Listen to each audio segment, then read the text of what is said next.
In neighboring Iraq, thousands of people who fled conflict are facing a harsh winter in camps. Al Jazeera's Mohammed Jamjoun is at one of these camps for internally displaced people in Baharka, which is northwest of Erbil, where more than 4,000 people are living. The winter conditions have made life here much harder than they already are. Now, I want to bring in a guest we have here, somebody who can talk about this more. We're going to speak now to the head of the UNICEF office in Erbil, Mr. Maulid Warfa. Mr. Warfa, I want to ask you, with all the various concurrent crises going on in the region when it comes to internally displaced and refugees, is it difficult for UNICEF and other aid organizations to get the resources you need to help people of Iraq? But first of all, thank you very much for this opportunity. And I would like to start with how concerned UNICEF is of the situation of children in Iraq and across the region affected by the multiple crises that we are facing. Iraq is particularly a very unique situation that we are facing in. We are calling it a forgotten crisis because we are surrounded by other countries with much higher profile. But let me state few facts. We have 3.2 million displaced population. On top of that, we have nearly 250,000 refugees that are also in Iraq. And out of the 3.2 million IDPs in Iraq, majority of them are children. And those children are going through difficult situation. Getting them to school is hard, and majority of them, at least 700,000 of them, miss at least 1 year of their schooling.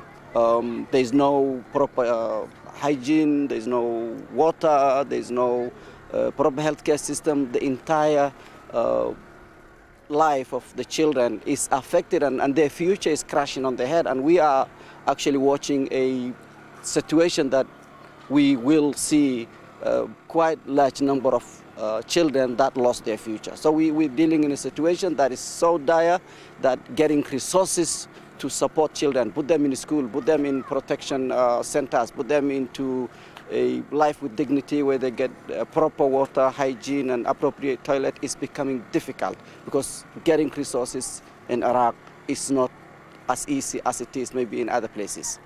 And what are the particular challenges right now with the onset of such cold weather, worsening winter weather conditions, as far as getting the type of aid that these people desperately need right now to camps like this in Erbil and beyond?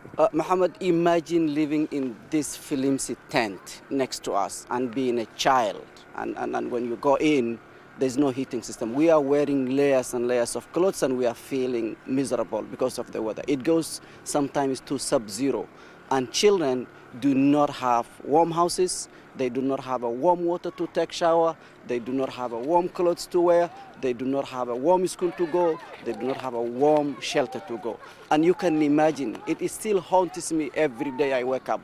We visited one camp, we park the car, and I come back, what do I find? A child with no shoes, with no warm clothes, under the engine of the car trying to warm themselves. It actually goes as difficult as any human being can imagine. We're trying our best as UNICEF to find heating system in the schools, to get children some sort of heating in the classroom. We've distributed in this particular camp 1,900 winter kits, and 1,900 children receive warm clothes. But it's tip of the ice. We're distributing throughout the country about 770,000 winter kits to reach 770,000 children. But look at the 3.2 million families that people that I talk about, and the number of children that are 50% of them affected by the winter. It's very harsh winter. It breaks even the people who are wearing warm clothes. And if we do not get resources to warm these children, we are likely to see many children affected by this harsh winter.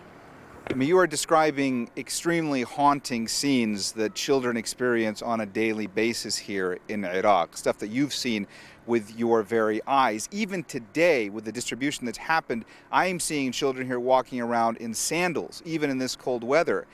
It is very dire and only getting worse, right? It is getting worse, and now we are in early January, and this is the peak of the winter, and it's going to stay this kind of condition for a while, and we're not going to see situation improving unless we get resources we need to address those many children.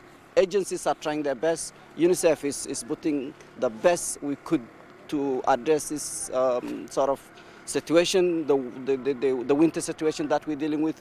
We're getting air conditioning in the schools. We're getting kerosene heating systems in the schools and child-friendly spaces where children are there.